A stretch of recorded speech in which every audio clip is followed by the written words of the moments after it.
The galaxy was old, and it had seen the rise and fall of thousands of civilizations across millions of years. Yet in all that time, it had never once paid attention to the small blue world spinning quietly around an unremarkable yellow star on the far edge of the Orion Arm.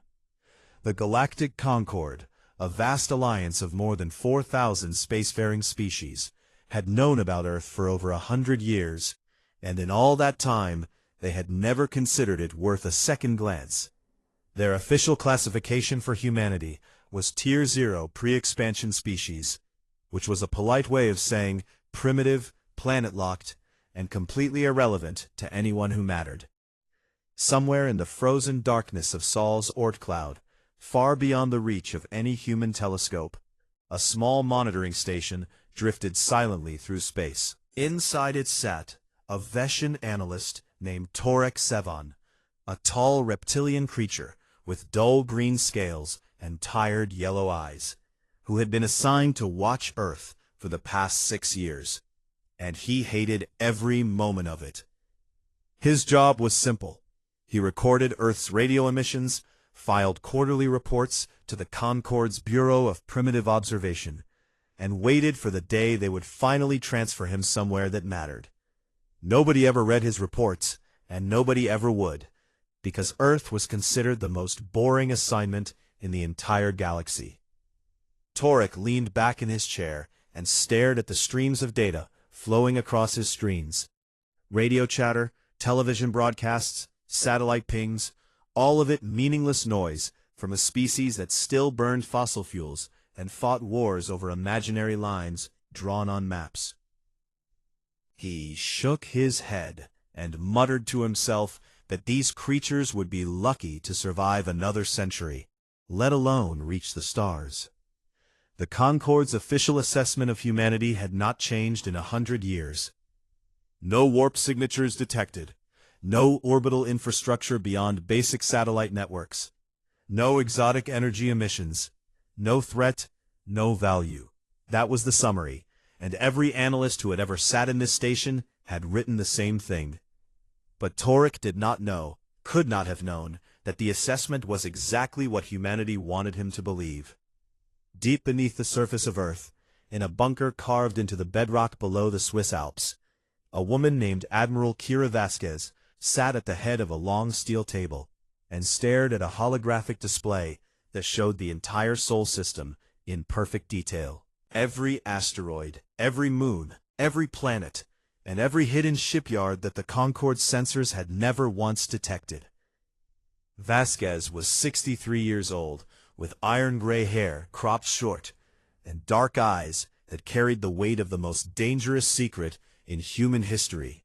She was the commander of Project Forge, and she had spent the last 20 years of her life building something that would change the galaxy forever.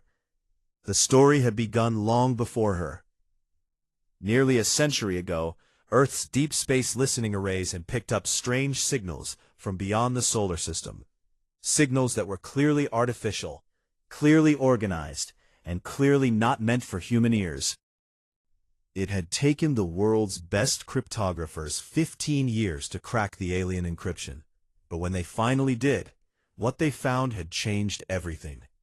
The signals were Concord communications, military orders, trade agreements, political records, and most importantly, the Concord's own laws regarding newly discovered civilizations.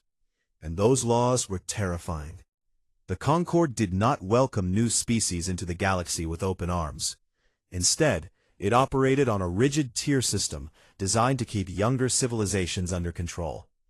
Any species that revealed itself to the Concord was immediately assessed, classified, and either absorbed into the Alliance as a subordinate member with no real power, taxed into poverty to fund the apex species military, or, if they resisted, crushed without mercy as an example to others.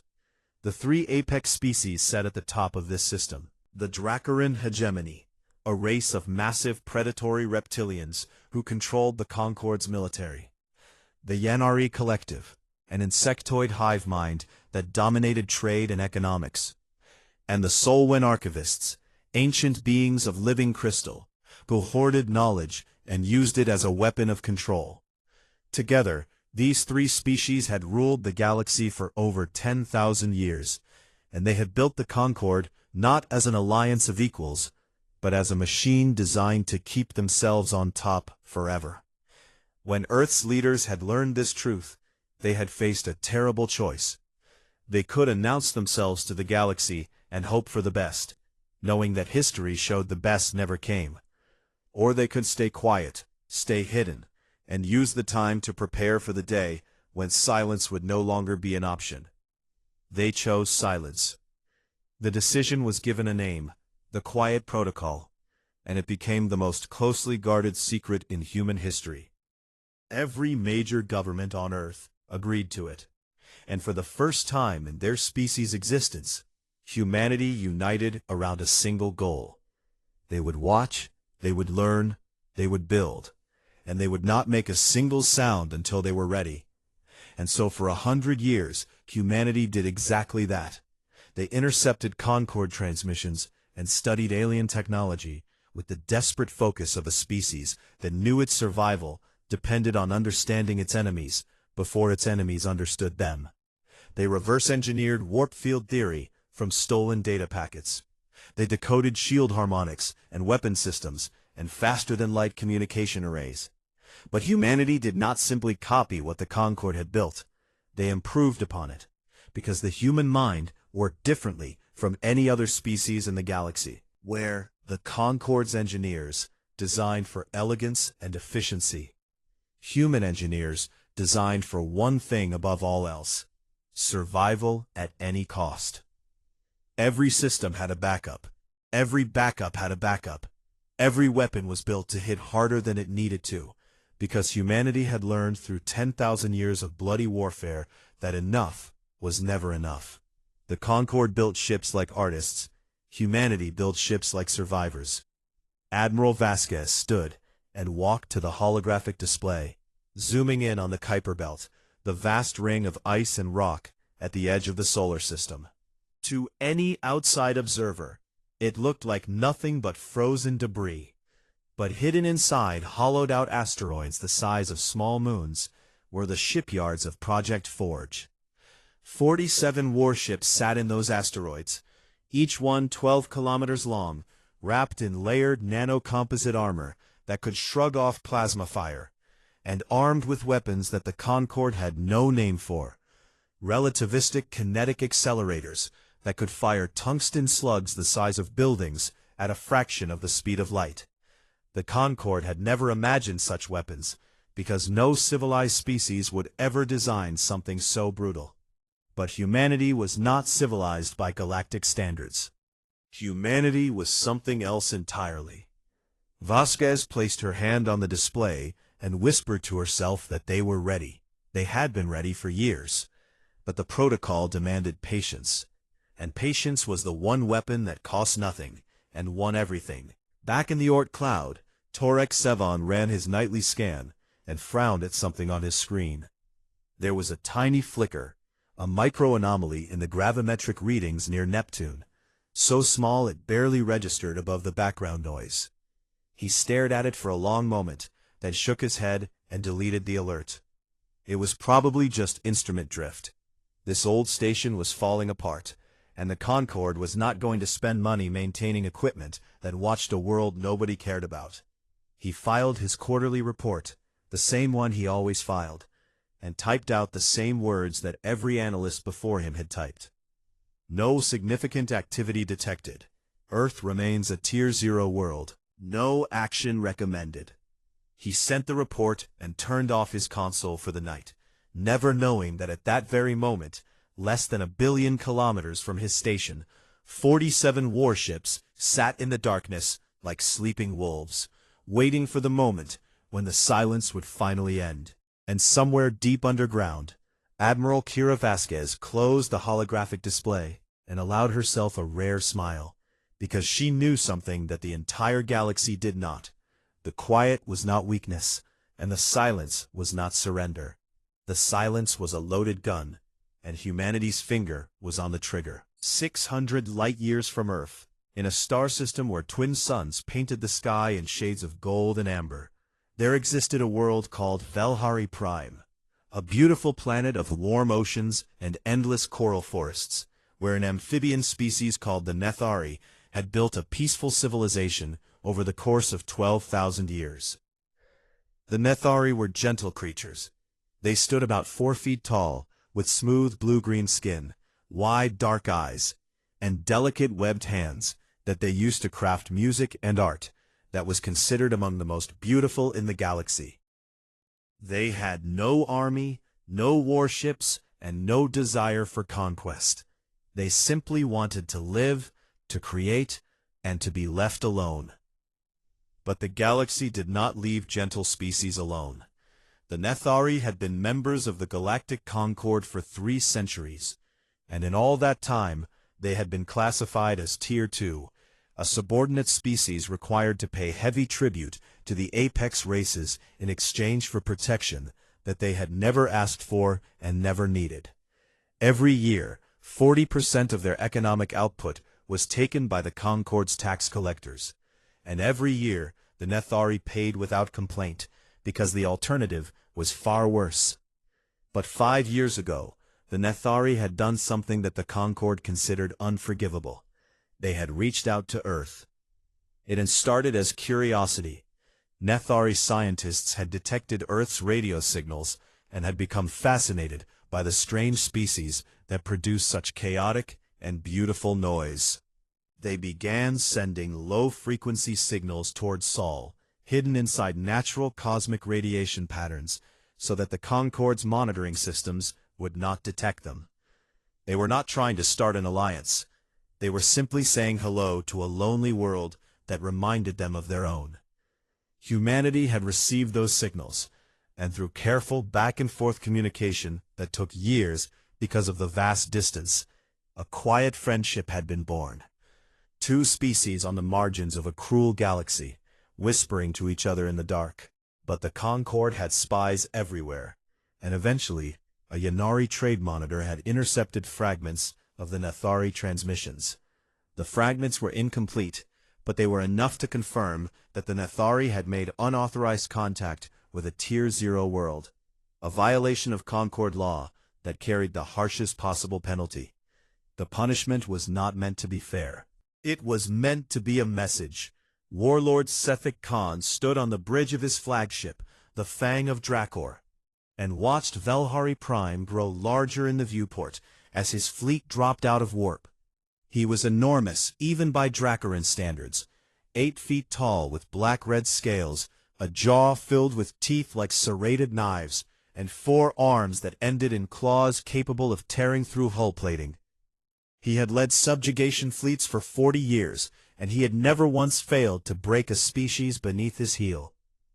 Behind him, 200 Dracoran warships spread across the void in a formation that looked like the open jaws of some massive beast.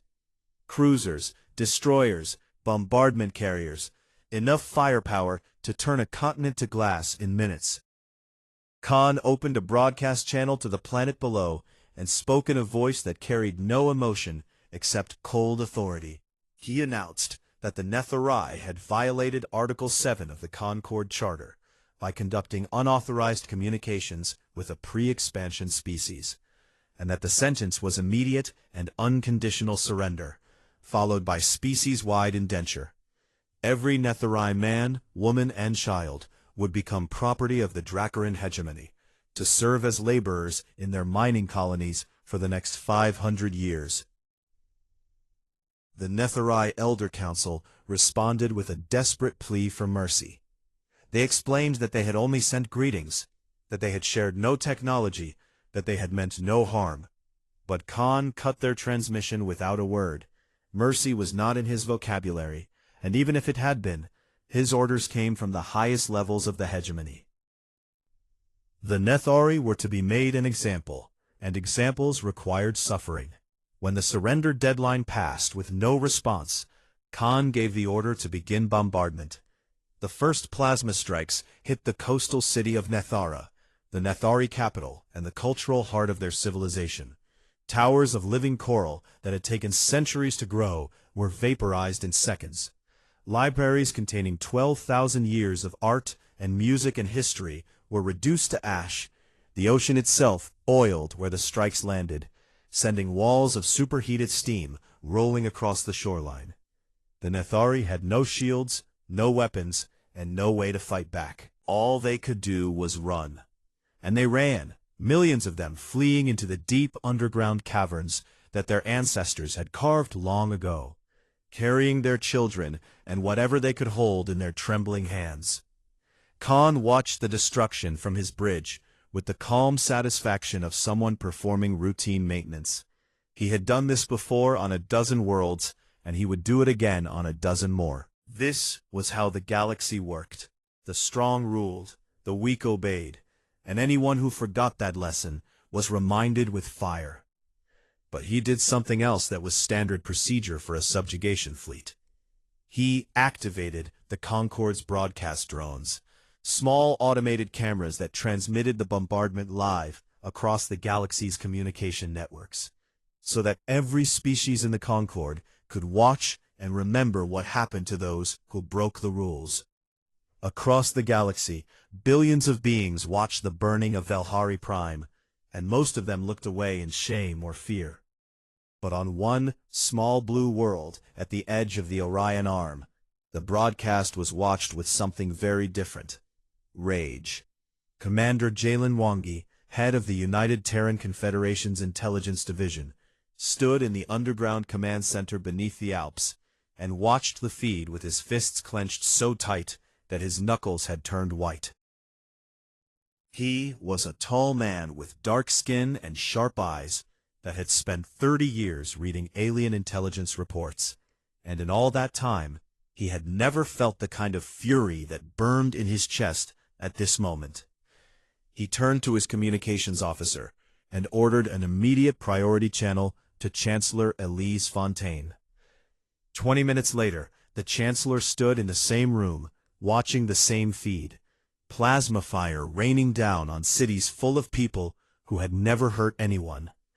She was a small woman with silver hair and a face that betrayed nothing, but Mwangi could see her jaw tighten as she watched a Nethari mother clutch her children in the doorway of a collapsing building. "They sent us a signal," Mwangi said quietly. He pulled up an encrypted transmission on the secondary display, a burst of data that the Nethari Elder Council had fired towards Saul in the first minutes of the attack, a desperate plea hidden inside cosmic background noise. The message was simple, and it said only this: "To our friends in the Sol system, we are dying. If you can hear us, remember that we existed." Chancellor Fontaine stared at those words for a long time without speaking. Around her, the room was silent, except for the muffled sounds of Velhari burning on the display. She turned to Mwangi. "Get me Admiral Vasquez." It took less than 10 minutes for Vasquez to appear on the secure holographic link from the Kuiper Belt command station. Her face was grim. She had already seen the broadcast. Fontaine wasted no time. "How long has the fleet been ready?" Vasquez's answer was immediate. 11 years, Chancellor. "And if we do this, there is no going back. The quiet protocol ends.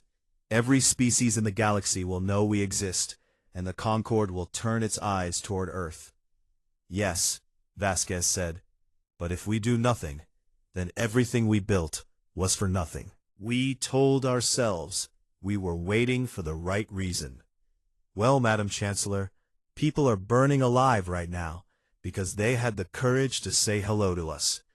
If that is not the right reason, then there is no such thing." Fontaine closed her eyes for 3 seconds, and when she opened them, every trace of doubt was gone. She spoke 2 words that would change the history of the galaxy. "Do it." Vasquez saluted and cut the link. Within seconds, orders were streaming through quantum-encrypted channels to every shipyard in the Kuiper Belt. Across the solar system, in the frozen silence of the asteroid fields, enormous docking clamps began to release. Maintenance crews scrambled aboard. Reactor cores that had been kept at standby for years roared to full power. Weapons systems that had never been fired outside of simulation came online with a deep electronic hum that vibrated through 12 kilometers of armored hull. Humanity was done being quiet. Meanwhile, in the Oort cloud, Torek Sevan received the intelligence bulletin about Velhari Prime. He read it without surprise. Subjugation fleets were deployed several times a year, and nobody in the Concord cared enough to stop them. He glanced at his Earth monitors out of habit, saw the same flat readings he always saw, and returned to his meal. He did not notice the faintest flicker deep in his gravitational sensors, so small it was almost invisible, as something very large began to move in the darkness beyond Neptune. The wolves were waking up, and the galaxy had no idea what was coming. Deep in the Kuiper Belt, where the sun was nothing more than a bright star among millions, the asteroids began to split open.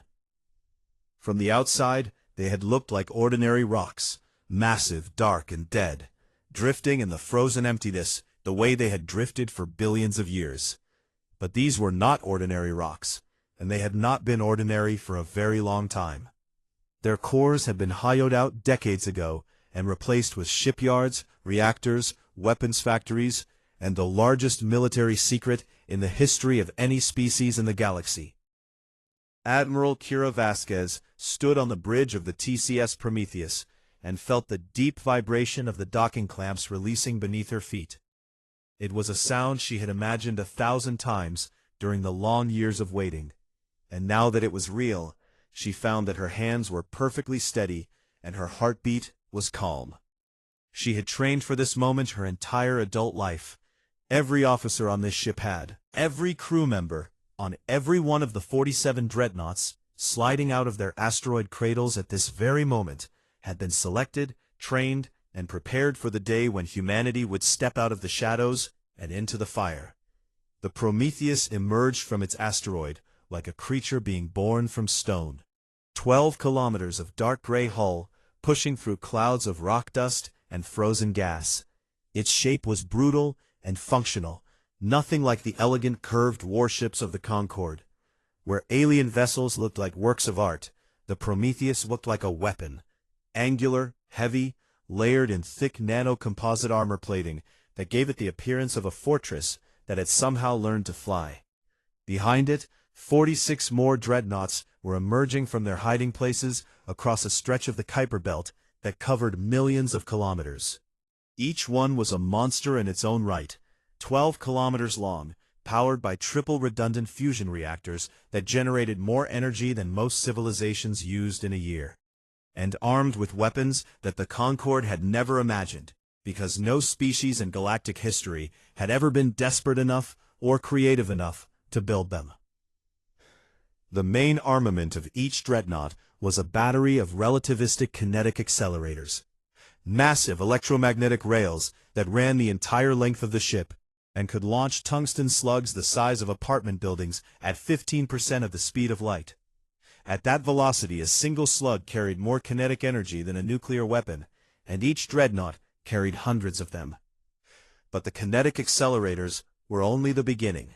Each ship also carried swarm bays filled with thousands of semi-autonomous combat drones, point defense laser arrays so dense they could create a visible web of light around the hull, electronic warfare systems capable of blinding entire fleets, and shield generators that operated on principles the Concorde had never discovered, because the Concorde had stopped innovating 10,000 years ago when they decided they were already the most powerful force in existence. That was the difference between the Concorde and humanity. The Concorde had built their technology and then stopped. Humanity had never stopped, because humanity had never felt safe enough to stop.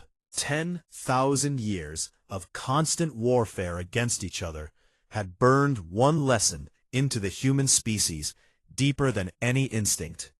The moment you believe you are strong enough is the moment someone stronger comes to prove you wrong.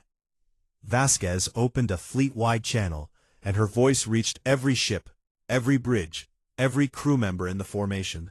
She spoke simply, because the moment did not require grand speeches. She told them that the people of Velhari Prime were dying, that the Nethari had reached out to humanity in friendship, and that the Concorde was burning them alive for it. She told them that the Quiet Protocol was officially over, that they were about to announce humanity's existence to the galaxy in the loudest possible way, and that she expected every man and woman in the fleet to perform their duty with precision and restraint. "We are not conquerors," she said. "We are not saviors. We are the people who built these ships in the dark because we knew that one day someone would need us to use them. That day is today. All ships form on Prometheus. Prepare for wormhole transit." Across the fleet, crews moved to battle stations with the quiet efficiency of people who had rehearsed this exact scenario hundreds of times in simulation. Reactor outputs climbed to maximum, weapon systems armed with deep mechanical thuds that echoed through the hulls. Navigation officers locked in coordinates that would take them 600 light-years across the galaxy in a matter of minutes. This was humanity's second great secret: the stitched wormhole corridor. The Concorde had believed for millennia that stable wormhole travel required massive gate structures built at both ends of the journey. Enormous rings of exotic matter that took decades to construct and cost more than most species could afford. It was one of the tools the apex races used to maintain control, because they owned the gate network, and anyone who wanted to travel faster than light had to pay them for access. But humanity had looked at the Concorde's wormhole physics and seen something the Concorde had missed, or perhaps something the Concorde had chosen to ignore because it was too dangerous, too unstable, too insane for any reasonable species to attempt. Human physicists had discovered that it was possible to link thousands of naturally occurring micro-wormholes into a temporary chain, a corridor of stitched spacetime that could be held open just long enough for a fleet to pass through before it collapsed behind them. It required an enormous amount of energy and computing power that bordered on the impossible, and the margin for error was essentially zero. A miscalculation of even a fraction of a percent could scatter a fleet across 1,000 light-years in pieces. No sane species would ever risk it. Humanity was not, by galactic standards, a sane species. The Prometheus fired its wormhole projectors, and space in front of the fleet tore open like a wound in reality, a tunnel of blinding blue-white energy that twisted and pulsed with barely contained power.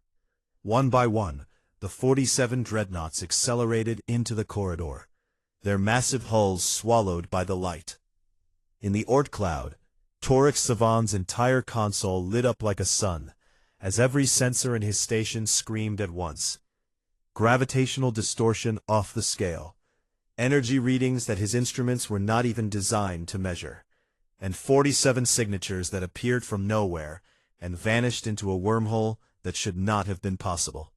He stared at his screens with his mouth open, his reptilian brain trying to process what he was seeing, and for the first time in 6 years, he reached for the emergency broadcast button.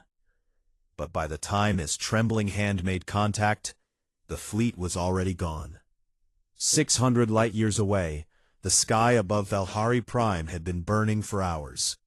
Warlord Khan's fleet had moved from orbital bombardment to systematic destruction, targeting population centers one by one, while broadcast drones captured every moment for the galaxy to witness.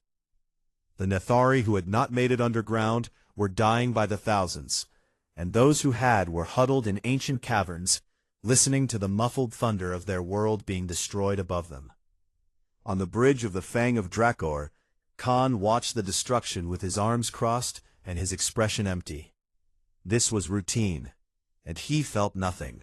His tactical officer reported that 60% of the surface infrastructure had been eliminated, and that total pacification would be complete within 12 hours. Khan nodded and was about to order the next bombardment wave when every alarm on his bridge activated simultaneously.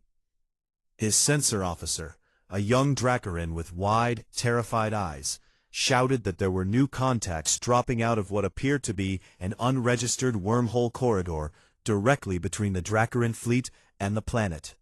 The officer's voice cracked as he read the numbers. 47 signatures, each one massive, each one radiating energy patterns that did not match anything in the Concorde's database. Khan strode to the viewport and looked out into space, and what he saw made him stop in his tracks. They were enormous, dark, angular shapes that hung in the void like iron mountains, arranged in a tight battle formation that spoke of discipline and purpose. They were nothing like any ship he had ever seen, nothing like any ship that any species in the Concorde had ever built. They were ugly and brutal, and radiating so much power that his sensors could barely look at them without overloading. A communication request appeared on his screen, and Khan opened it with the casual arrogance of a predator who had never once met anything more dangerous than himself. The face that appeared was human, small by his standards, soft-skinned, with gray hair and dark, steady eyes that showed absolutely no fear. "This is Admiral Kira Vasquez of the United Terran Confederation," the human said in a voice as calm as still water. "You are engaged in the unlawful destruction of a sovereign world. You will power down your weapons and withdraw immediately, or we will dismantle your fleet down to the rivets. You have 90 seconds. Khan stared at the screen for a long moment, and then he laughed, a deep, rumbling sound that filled his bridge. "Terran," she had said, "from Sol, the Tier 0 world, the primitives who still burned hydrocarbons and could not even leave their own planet." He looked at his tactical display, 200 warships against 47, and he laughed again. He cut the channel without responding, and ordered his fleet to engage. Across the galaxy, intelligence analysts at every major Concorde outpost were scrambling as reports flooded in. Unknown species, unknown ships, unknown technology, appearing from an impossible wormhole in the middle of an active military operation. On the Concorde's capital world of Aetheris, alarms were sounding in chambers that had not seen an emergency in centuries. And in the Ord cloud, Torek Sevan sat alone in his station, staring at the emergency report on his screen with hands that would not stop shaking, because he had just realized that the quiet little world he had been watching for 6 years had been hiding something monstrous in the dark. And now, the entire galaxy was about to find out what it was. The 90 seconds expired in silence, and the void above Velhari Prime held its breath for one final heartbeat before the galaxy changed forever. Warlord Khan gave the order, and 200 Dracarin warships opened fire at once. Plasma lances cut across the darkness in streaks of white-hot fury. Graviton torpedoes spiraled through the void, trailing blue fire, and particle beams carved through space with enough energy to melt through a mountain. It was the full fury of the Concorde's most feared military force, the same barrage that had shattered 100 worlds and broken 100 species into submission. The barrage struck the Terran formation dead center, and nothing happened. Admiral Vasquez stood on the bridge of the Prometheus and watched the damage reports scroll across her tactical display. Plasma strikes were being absorbed by the outer armor layer and dispersed across the nanocomposite matrix. Graviton torpedoes were detonating against the hull with no more effect than raindrops hitting stone. Particle beams were scattering off the reflective ablative coating without even reaching the second layer of armor. Her damage officer reported the results in a voice that was almost embarrassed. Minor thermal buildup on the forward sections of 3 dreadnoughts. Total combat effectiveness across the fleet remained at 100%. The Concorde's weapons, feared across 1,000 star systems, the instruments of galactic dominance for 10,000 years, had been designed to fight other Concorde species. Species that built their defenses on the same principles and the same technology. They had never been tested against something built by a species that had spent its entire existence preparing for enemies it had not yet met. Humanity had studied every weapon in the Concorde's arsenal through a century of intercepted data, and then they had built armor specifically designed to make every single one of those weapons useless. The nanocomposite hull was not just strong, it was adaptive, shifting its molecular structure in real time to counteract whatever energy type was hitting it. Plasma was absorbed and converted to heat that was radiated away through thermal vents. Kinetic impacts were distributed across linked armor plates that shared the force between them. It was not elegant, and it was not efficient. It was overkill, and overkill was the only doctrine humanity had ever trusted.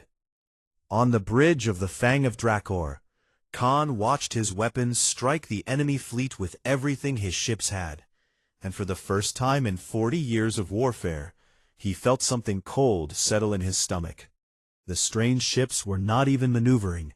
They were just sitting there, absorbing his fire like it meant nothing, and their formations had not broken even slightly. His weapons officer reported that they were detecting 0 structural damage on any of the enemy vessels. Khan snarled and ordered all ships to concentrate fire on the lead vessel, the one that had broadcast the ultimatum. 200 ships focused their combined firepower on the Prometheus. The space around the Dreadnought turned white with energy, and for a moment, the ship disappeared entirely behind a wall of detonations and plasma fire. Khan leaned forward, waiting for the hull breach, waiting for the explosion, waiting for the kill.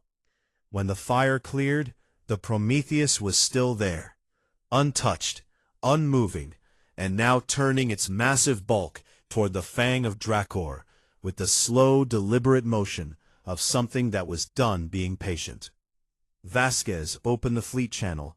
All ships, weapons free. The Terran fleet fired, and the galaxy learned what human weapons looked like. The first volley came from the kinetic accelerators, massive tungsten slugs launched at 15% of the speed of light. They crossed the distance between the two fleets in less than a second, far too fast for any sensor to track, and far too fast for any shield to react to. The slugs did not care about shields. They had been designed around the fundamental principle that every shield eventually fails, so the smart move was to build a weapon that made shields irrelevant. The first slug struck a Dracoran heavy cruiser dead center and passed through it like a bullet through paper. The ship did not explode. It simply came apart, the kinetic energy so enormous that the hull was torn into fragments that scattered outward in an expanding cloud of debris. One moment it was a warship, and the next moment it was dust. 11 more slugs found their targets in the same instant. 11 more warships ceased to exist. The second volley came 2 seconds later, and this time the Dreadnoughts fired in coordinated salvos that targeted clusters of ships. Dracoran destroyers that had been flying in tight formation were hit by multiple slugs simultaneously, and the chain of destruction rippled through the formation like dominoes falling. Khan roared orders to his fleet: scatter formation, evasive maneuvers, return fire with everything. But the orders were already meaningless. His ships were designed for the kind of warfare the Concorde had practiced for millennia, where fleets exchanged fire at long range and shields absorbed damage, while crews repaired systems between volleys. They were not designed for this brutal, instant, overwhelming violence that left no time to react and no room to recover. And then the drones came. Swarm bays on every Terran dreadnought opened simultaneously, and thousands of small combat drones poured into space like hornets erupting from a nest. Each drone was barely larger than a human fighter craft, but each one carried an artificial intelligence running combat algorithms that had been refined through centuries of human war simulation. Algorithms that thought faster than any living pilot, adapted to enemy tactics in real time, and coordinated with every other drone in the swarm through quantum-linked communication. The drones did not go for the kill. That was not their purpose. Vasquez had given specific orders: cripple, do not destroy, leave them alive, leave them able to limp home, because dead fleets cannot tell stories, and she needed the galaxy to hear what happened here today. The drones targeted engines, weapons arrays, and sensor clusters with surgical precision. They swarmed individual ships by the hundreds, their small laser cutters and micro-missiles slicing through specific systems, while leaving the hull and life support intact. Dracarin gunners tried to track them, but the drones were too fast, too numerous, and too intelligent. They anticipated defensive fire before it was even aimed, and danced through it like shadows. While the drones dismantled the fleet piece by piece, the Terran electronic warfare systems went to work. Every Dracarin ship suddenly found its sensors filled with ghost signatures, false readings, and static so thick that crews could not tell the difference between real targets and phantoms. Communication channels were jammed with noise that shifted frequency every millisecond, making it impossible for Khan to coordinate his forces. The battle, if it could even be called a battle, had become a slaughter, and everyone involved knew it. Khan watched his tactical display with growing horror as ship after ship went dark, not destroyed, but crippled, their engines cut, their weapons silenced, their crews alive but helpless. The humans were not trying to kill his fleet. They were taking it apart with the calm precision of surgeons, and somehow that was more terrifying than raw destruction would have been. Because it meant they were in total control. They could have killed every ship in his fleet in the first 60 seconds, and they were choosing not to. A kinetic slug struck the fang of Dracor's port side and sheared off the entire weapons section in a single devastating impact. The bridge lurched violently. Consoles exploded in showers of sparks, and Khan was thrown to the deck with enough force to crack 2 of his ribs. Alarms screamed. Emergency lighting cast everything in red, and his damage officer shouted that they had lost 60% of the ship. Khan pulled himself upright, tasting blood, and stared at the viewport. Through the cracked glass, he could see the Prometheus hanging in space like an iron god, massive, dark, and completely undamaged. And around it, the debris of what had been the most powerful subjugation fleet the hegemony had ever assembled. He opened a channel, not to threaten, not to demand, but to ask a question that burned in his mind like acid. "What are you?" he snarled into the communicator. "What species builds weapons like this?" Vasquez's face appeared on his cracked screen, calm and steady as it had been from the very beginning, and she answered him with words that would be repeated across the galaxy for centuries to come. "We are what happens when you leave a predator alone in the dark for too long." The channel closed, and Khan stood on his broken bridge, surrounded by the wreckage of his pride, and for the first time in his life, he had no orders to give. 22 minutes, that was how long it took. From the first Dracarin shot to the last Terran drone, returning to its bay, the entire engagement lasted 22 minutes. 200 Dracarin warships had been reduced to 31 crippled survivors, barely able to maintain life support. The remaining 169 had been disabled so thoroughly that they would need to be towed to a shipyard, if they could be salvaged at all. The Terran fleet had sustained 0 combat losses. 3 Dreadnoughts showed minor hull scoring from the initial barrage, and repair teams estimated they would have it buffed out within the hour. Below, on the burning surface of Velhari Prime, the bombardment had stopped the moment the Terran fleet had engaged. And now, in the sudden silence that followed the end of the battle, the Netheri began to emerge from their underground caverns. They came out slowly, blinking in the smoke-filtered light, their wide, dark eyes looking upward at a sky they had expected never to see again. And what they saw made them stop and stare in wordless wonder. 47 massive shapes hung in orbit above their world, dark, angular, impossibly large. And from every one of them, a signal was broadcasting on every frequency the Netheri could receive, in every language the human translation systems could produce, repeating the same message over and over. "You are under the protection of the United Terran Confederation. No further harm will come to you. You are not alone.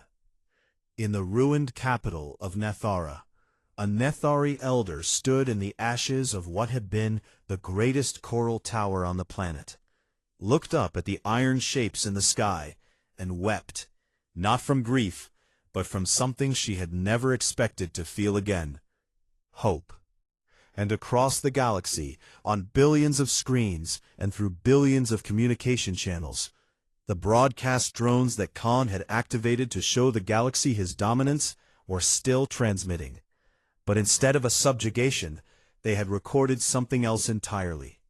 They had recorded the moment when an unknown species emerged from the darkness and shattered the most powerful military force in the Concord, in less time than it took to eat a meal. The galaxy was watching, and the galaxy was afraid. The footage spread across the galaxy like wildfire through dry grass, and nothing could stop it. Warlord Khan's own broadcast drones had captured everything in perfect detail.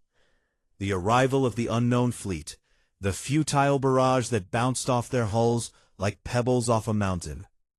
The 22 minutes of systematic destruction that had reduced the mightiest subjugation fleet in Dracaran history to floating wreckage. The footage had been designed to show the galaxy what happened to species that defied the Concord, and instead it showed the galaxy something it had never seen before: the Concord losing. Within hours, the recording had been copied, shared, and rebroadcast across every communication network in known space. Within days, it had been viewed by more beings than any single piece of media in galactic history. Species that had lived under the Concord's boot for centuries watched the Dracaran fleet come apart and felt something dangerous stirring in their chests. The realization that the apex races were not invincible after all. On the Concord's capital world of Aethers, a planet of towering crystal spires and floating platforms, where the three apex species had governed the galaxy for 10,000 years. The High Chamber convened an emergency session for the first time in over 3 centuries. The chamber was a vast circular hall suspended in the upper atmosphere, its transparent walls offering a view of clouds stretching to the horizon in every direction. It was designed to make those who entered feel small, to remind every visiting species that the beings who ruled from this place stood above them in every way that mattered. But today, the beings in the chamber did not feel above anyone. Today, they felt afraid. The Dracaran delegation arrived in full military dress, their black-red scales gleaming under the chamber's lights. Supreme Commander Voroth Khan, the warlord's elder brother and the highest-ranking officer in the hegemony, slammed his massive fist on the speaking platform and demanded immediate retaliation against the Terran homeworld. He called the attack on the subjugation fleet an act of war, an insult to Dracaran honor, and a threat to the very foundations of galactic order. He wanted a combined fleet of 1,000 ships sent to Sol to reduce Earth to a cinder. The Yannari Collective's representative, a cluster of interconnected insectoid forms that spoke with a single harmonized voice, counseled extreme caution. They had analyzed the battle footage frame by frame and calculated that the Terran weapons operated on principles that the Concord did not fully understand. A direct assault on Earth without comprehensive intelligence would be, in their precise mathematical assessment, strategically inadvisable and potentially catastrophic. The Solwen archivists, ancient beings of living crystal who had existed longer than most stars, said nothing for a long time. They simply searched their archives, the most complete record of galactic history in existence, looking for any precedent of a Tier 0 species achieving this level of military capability in secret. They found nothing. In the entire recorded history of the galaxy, no species had ever gone from apparent primitivity to overwhelming military dominance without being detected. The Solwen speaker finally addressed the chamber in a voice like glass chimes in wind, and what it said silenced every being in the room. We have spent 10,000 years believing that our sensor networks, our intelligence apparatus, and our understanding of physics were complete. The humans have proven that we were wrong on all three counts. We do not know what they are capable of, we do not know how they achieved what they achieved, and we do not know what else they may be hiding. Under these circumstances, the only rational response is not war, it is fear.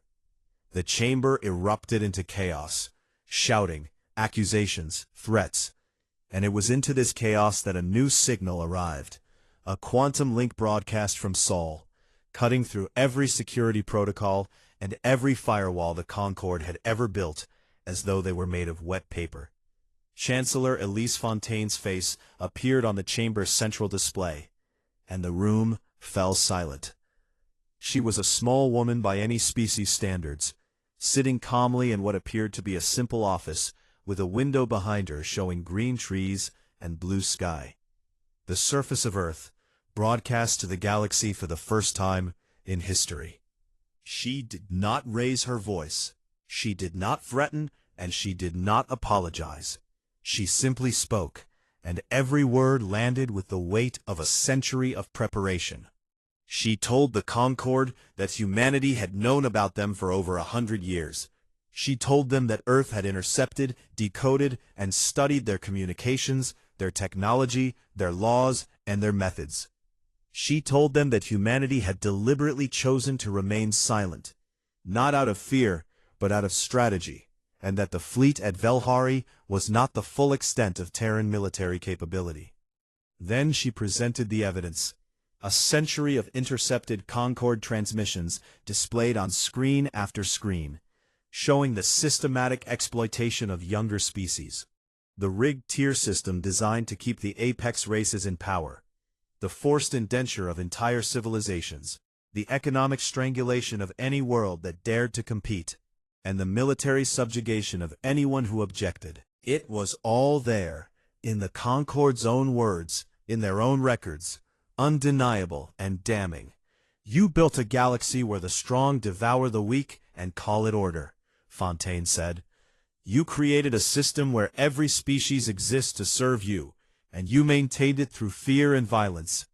Humanity watched this for 100 years, and we decided that we would not be part of it. We would end it. She laid out the Terran Doctrine, a set of principles that humanity intended to enforce across the galaxy, with or without the Concorde's agreement. No subjugation of pre-warp civilizations, no forced indenture, no punitive military action against species that refused to join the Concorde, no economic exploitation of lower-tier worlds, and an end to the tier system itself.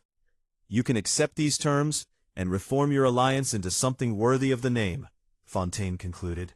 Or you can refuse and discover what happens when you go to war with a species that has spent a century preparing for exactly that. The choice is yours, but I will tell you this. The 47 ships at Velhari were our first fleet.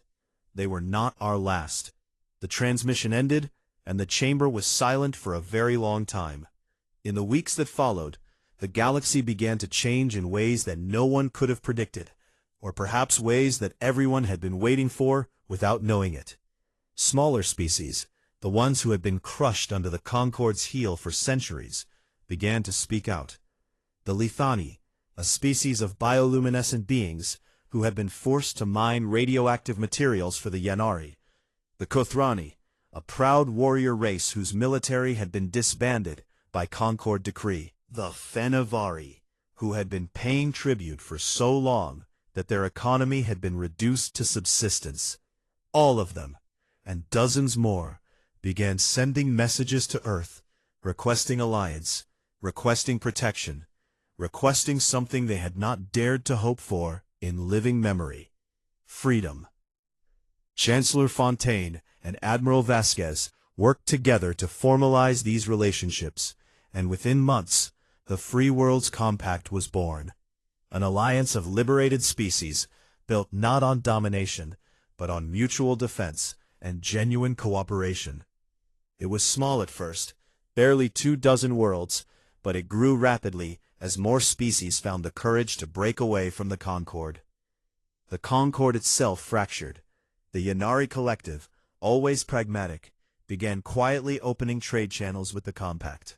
The Solwyn archivists retreated into their crystal libraries to study humanity with the desperate intensity of scholars who had realized their understanding of the universe was fundamentally incomplete. Only the Dracoran hegemony continued to rattle their weapons, but even they made no move toward Sol. The footage from Velhari played on a constant loop in every Dracoran war academy, and no commander was willing to be the next Sethic Khan. And speaking of Khan, the warlord survived.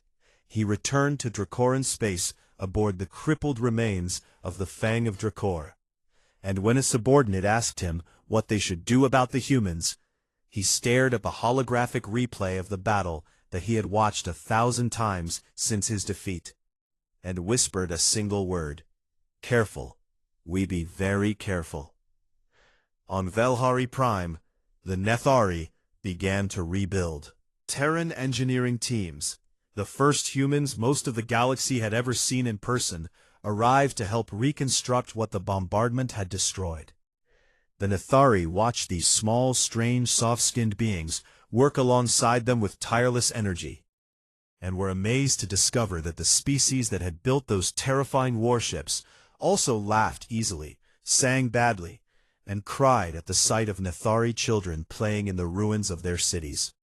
In the Oort Cloud, Torek Sevan, the Veshan analyst who had spent 6 years watching a world he thought was empty, submitted a formal request for transfer, but he did not ask to be sent to a better posting. He asked to be sent to Earth. It took weeks for the request to be processed, but eventually he received clearance to become the first alien to formally set foot on Terran soil. He arrived on a warm spring day and was met at the landing pad by Admiral Vasquez herself, a woman whose face he had only ever seen on intelligence reports marked "No Threat." She shook his hand, a human greeting he had studied during the journey, and welcomed him to Earth. Torek looked around at the blue sky, the green mountains, the cities that hummed with energy and life, and he asked her the question that had been eating at him since the moment his sensors had first screamed. How had they kept the secret for so long? How had an entire species hidden a military fleet and a century of technological development from the most advanced surveillance network in the galaxy? Vasquez looked at him with those steady dark eyes that had stared down Warlord Khan without flinching, and she smiled, a warm, almost gentle expression that somehow made her more frightening, not less. Your species looks at a quiet world and sees weakness. Mine looks at a quiet world and wonders what it is building.